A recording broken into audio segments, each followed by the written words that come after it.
আসসালামু আলাইকুম, সকলেই কেমন আছেন? তো বিকালবেলা গ্রামের প্রাকৃতিক পরিবেশ উপভোগ করার জন্য বাইক নিয়ে বেরিয়ে পড়লাম।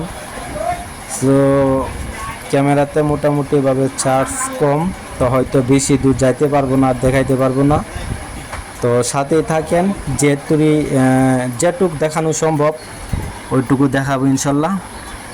তো সাথে থাকেন, আমার ফেসবুকটা ঘুরে এসে লাইক, কমেন্ট অ্যান্ড ফলো করেন। Let's go.